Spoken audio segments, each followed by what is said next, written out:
In 1945, a Japanese submarine sank an American cruiser in the Pacific.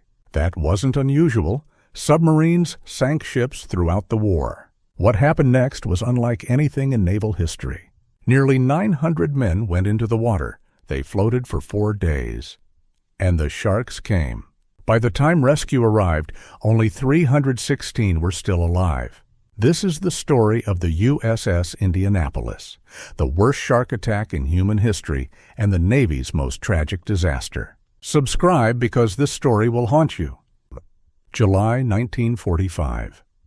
The Pacific War was entering its final phase. American forces had captured Iwo Jima and Okinawa. B-29 bombers were firebombing Japanese cities nightly. The invasion of Japan, expected to cost millions of lives, was being planned. But there was another option, a secret option, the atomic bomb. On July 16, 1945, the first nuclear device was tested at Trinity Site in New Mexico. It worked. America had the most powerful weapon in human history. Now they needed to deliver it. The USS Indianapolis was chosen for the most secret mission of the war. The Indianapolis was a Portland-class heavy cruiser, 610 feet long, armed with 9 8-inch guns capable of 32 knots. She had served throughout the Pacific War, including the invasions of the Gilbert Islands, Saipan, and Iwo Jima. She was the flagship of the Fifth Fleet. Admiral Raymond Spruance had commanded from her bridge. Now she would carry the weapon that could end the war. On July 16, 1945, a large crate and a metal canister were loaded onto the Indianapolis at San Francisco. The crate contained components of Little Boy, the uranium bomb that would be dropped on Hiroshima. The canister held the uranium-235 core. The cargo was so secret that Captain Charles McVay was told only that it was vital to ending the war. If the ship sank, he was ordered, save the cargo first, before the crew. The Indianapolis sailed at maximum speed across the Pacific. She made no stops. She zigged and zagged to avoid submarines. On July 26th, she delivered her cargo to Tinian Island, where B-29s were based for the bombing runs. The mission was complete. Little Boy would be dropped on Hiroshima on August 6th, killing over 100,000 people and beginning the nuclear age. But the Indianapolis had one more voyage to make. After delivering the bomb components, the Indianapolis sailed for Guam, then headed for Leyte Gulf in the Philippines for training exercises. She sailed alone, no escort, no destroyer screen. This was not unusual. The Indianapolis was a fast warship. The Navy believed the waters between Guam and Leyte were relatively safe. Submarine activity in the area was considered low. They were wrong. At 12:14 a.m. on July 30th, 1945, the Japanese submarine I-58 spotted the Indianapolis. Commander Mochitsura Hashimoto was an experienced submarine captain. He had been hunting American ships for months without success. Now, through his periscope, he saw a large warship silhouetted against the moonlit sky. Hashimoto fired 6 torpedoes. 2 hit the Indianapolis. The first torpedo struck near the bow, igniting fuel and ammunition. The explosion blew off nearly 60 feet of the ship's forward section. The second torpedo hit amidships, directly under the powder magazines. The blast was catastrophic. Within seconds, the Indianapolis was mortally wounded. Captain McVay was asleep in his cabin when the torpedoes hit. He rushed to the bridge to find chaos. The ship was listing rapidly. Fires were raging. The bow was gone. Seawater was pouring in faster than pumps could handle. McVay ordered abandon ship. But the Indianapolis was sinking so fast that many men never heard the order. The internal communications were destroyed. The ship's power failed. Darkness and confusion reigned. In just 12 minutes, the USS Indianapolis rolled over and sank beneath the Pacific. Of the 1,196 men aboard, approximately 900 made it into the water alive. They had few lifeboats. There hadn't been time to launch them. Many men clung to debris. Some had life jackets. Some had nothing but their ability to swim. They floated in the warm Philippine Sea, miles from any land, waiting for rescue. They expected help to arrive within hours. It didn't. The Navy didn't know the Indianapolis had sunk. The ship's distress signal was sent, but it was either not received or not believed. One receiving station thought it was a Japanese trick. Another didn't pass the message up the chain of command. At Leyte Gulf, the Indianapolis was expected to arrive on July 31st. When she didn't appear, no one raised an alarm.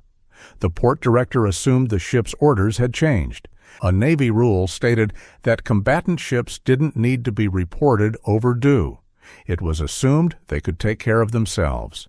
No one was looking for the Indianapolis. No one knew she was gone. And 900 men were floating in the ocean, dying. The first day wasn't the worst. The survivors formed groups, clustering together for support. Those with life jackets helped those without. Officers tried to maintain order. The water was warm, around 85 degrees. Hypothermia wasn't an immediate threat like it would be in the North Atlantic. But the men had other problems. They had no food, they had no fresh water. They were covered in fuel oil that burned their eyes and skin. Many were wounded, burned, bleeding, bones broken, and they were surrounded by sharks. The sharks arrived within hours. The Pacific is home to many species of sharks, including oceanic whitetips, aggressive, fearless predators that live in open water. The oceanic whitetip is not the largest shark, but it may be the most dangerous to shipwreck survivors. Unlike great whites, which usually investigate before attacking, oceanic whitetips attack first and often. They were drawn by the blood, by the splashing, by the vibrations of hundreds of struggling men. At first, the sharks took the dead. Bodies floated face down in the water, and the sharks circled, then struck. Then they started taking the living. Survivor accounts describe the horror. You'd see a man swimming along, and suddenly he'd scream and go under. Just gone. The sharks would bump you first, checking you out. Then they'd come back and hit. At night was the worst. You couldn't see them coming. Just suddenly, someone next to you was gone. The men tried to stay together. They tried to make noise to scare the sharks away. They kicked and splashed when fins appeared. But there were too many sharks and too many men. By the second day, dehydration was setting in. Surrounded by water, the men had nothing to drink. The Pacific is salt water. Drinking it would only accelerate dehydration and bring on madness faster. Some men couldn't resist. They drank the seawater. Within hours, they began hallucinating. They saw islands that weren't there, ships that weren't coming, fresh water just below the surface. Some swam away from the group, chasing mirages. They were never seen again. Others became violent. In their delirium, they attacked their fellow survivors, convinced they were Japanese or that others were hoarding water. Fights broke out. Men were drowned by their own shipmates. The combination of dehydration, exhaustion, and terror was destroying their minds. The third day brought despair. Men who had held on through the first 48 hours began giving up. They removed their life jackets and slipped beneath the water. They let go of the debris they'd been clinging to. "I watched my friends die," one survivor recalled. One by one, they just quit. They'd say, "I can't do it anymore," and then they'd be gone. The sharks continued their attacks. The groups of survivors grew smaller. The water that had seemed full of men was emptying. Hope was dying. On the morning of August 2nd, 4 days after the sinking, a Navy patrol plane spotted them by accident. Lieutenant Wilbur Gwynn was flying a PV-1 Ventura on routine patrol. His antenna was malfunctioning, so he flew low to check it. That's when he saw the oil slick, then the men in the water. At first, Gwynn couldn't believe what he was seeing. He counted the heads, dozens, then hundreds, men waving, splashing, desperate. He radioed his base, cited 30 survivors. He had vastly underestimated, but it was enough.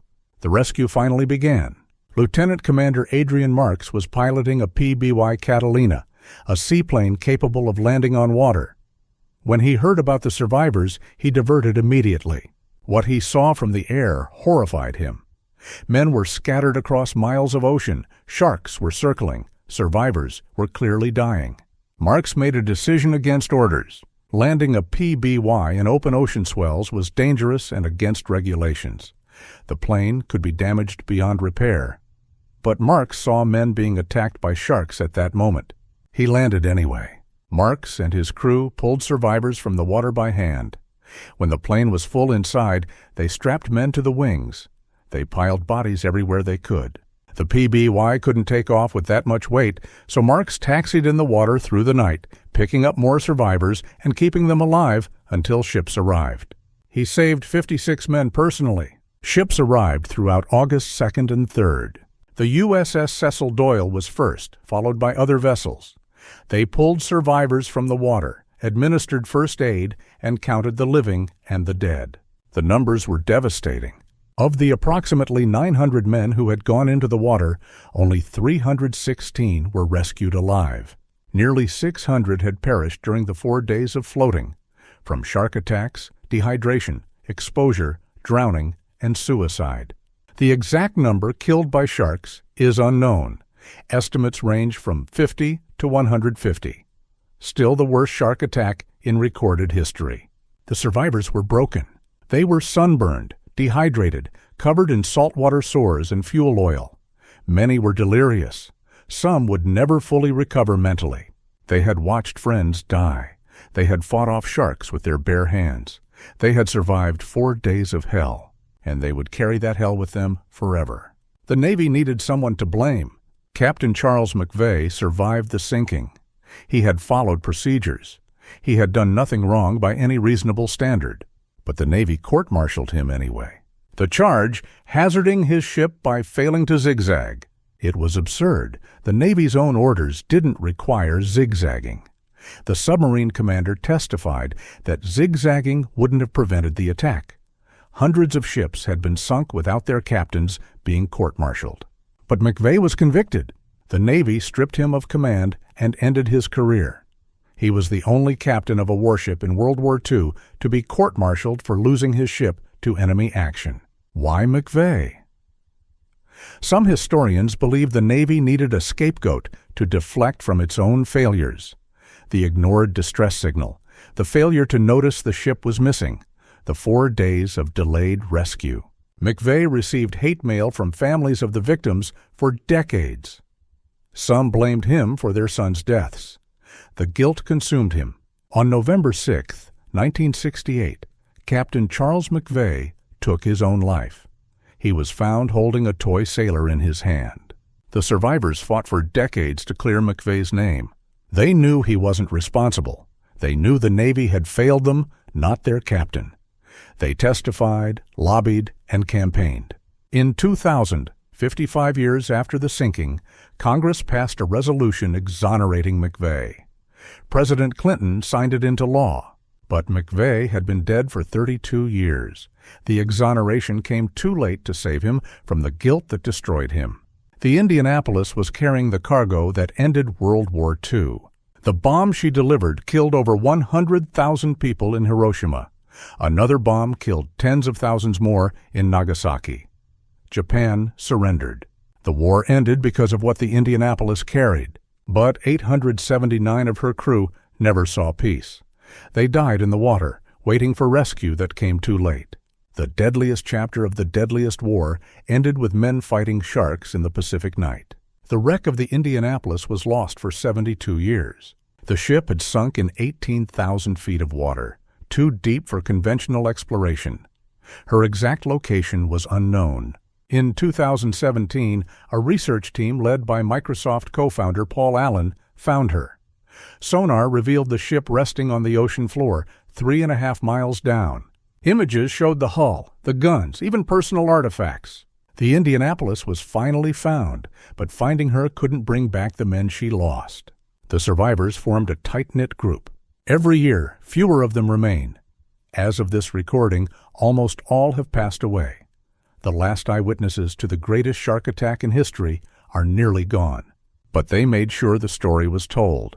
They wrote books, they gave interviews, they visited schools. They wanted the world to remember the Indianapolis, not just as a tragedy, but as a lesson about the cost of war and the failure of bureaucracy. 1,196 men, 12 minutes to sink, 4 days in the water, 316 survivors.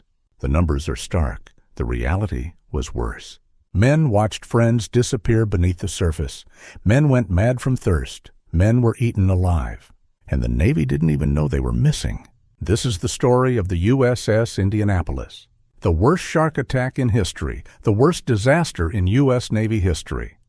A captain destroyed by blame he didn't deserve. A story of endurance, horror, and institutional failure. A story that should never be forgotten. Subscribe for more naval history. Share this video so the Indianapolis is remembered. Comment, should Captain McVay have been court-martialed?